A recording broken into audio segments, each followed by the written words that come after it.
Hello welcome to home packers. இன்றைக்கி நம்ம packing பேசிக் சீரீஸில் அவன் எப்படி ப்ரீஹீட் பண்ணுறதுன்னு பார்க்க போகிறோம். அவன் ப்ரீஹீட் பண்ணுறதுக்கு முன்னாடி எப்பயுமே அவனுக்குள்ளே எதுவும் இல்லையான்னு செக் பண்ணிக்கோங்க. செக் பண்ணிவிட்டு நம்ம செட்டிங் பண்ணிடுவோமா. செட்டிங் எப்பயுமே என்ன நம்ம பேக் பண்ண போகிறோமோ அதை பேஸ் பண்ணி இருக்கேன். இன்றைக்கி நான் ஒரு 3 லேயர்ஸ் ஆஃப் குக்கீஸ் வைக்கலான்னு இருக்கேன். அதுக்காக என் செட்டிங் ஃபேன் மோடுக்கு நான் மாற்றிக்கிறேன். ஃபஸ்ட்டு ஃபேன் மோட் செட் பண்ணிவிட்டு நெக்ஸ்ட் என்ன பண்ண போகிறேன்னா டெம்பரேச்சர் செட் பண்ண போகிறேன்.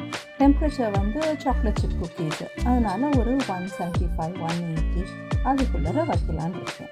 ஸோ நெக்ஸ்ட் என்னோடய டெம்பரேச்சரை செட் பண்ணிக்கலாமா. இது பண்ண உடனே பார்த்தீங்கன்னா ஒரு அவன் தெர்மோமீட்டர் நடுவில் தெரியும், ஆரஞ்சு கலரில் எக்ஸ்ட்ராவாக வந்திருக்கும். இது எதுக்குன்னா அவன் ப்ரீ ஹீட் ஆகுதுன்னு காமிக்கிறதுக்கு. ஒன்ஸ் ப்ரீ ஹீட் ஆன உடனே இந்த தெர்மோமீட்டர் போயிட்ட உடனே நீங்கள் உங்களோட ட்ரேஸை உள்ளே வைக்கலாம், பேக் பண்ணலாம். இது இல்லைன்னா ப்ராப்ளமே கிடையாது.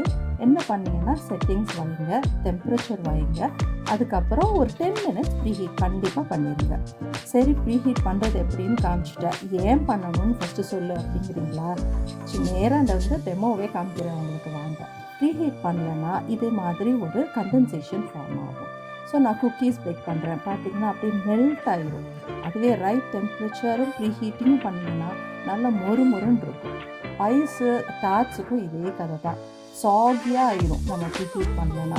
கரெக்ட் டெம்பரேச்சர் வைக்கலன்னா கலர் நல்லா வராது, கிறிஸ்பியாக இருக்காது.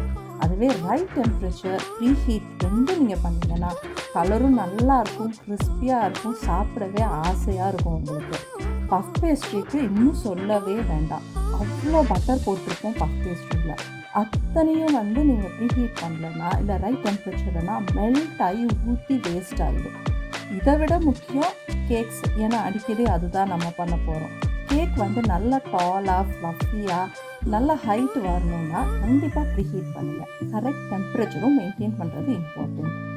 இந்த வீடியோ உங்களுக்கு பிடிச்சிருந்துச்சுன்னா லைக், ஷேர், சப்ஸ்கிரைப் பண்ணுங்கள். உங்களுக்கு யூஸ்ஃபுல்லாக இருக்கிறதுக்கு அவன் செட்டிங் என்னோடய டிஸ்கிரிப்ஷன்லையும் கொடுத்துருக்கேன். இன்னொரு வீடியோவில் பார்ப்போம். தேங்க்ஸ் ஃபார் வாட்சிங். பை.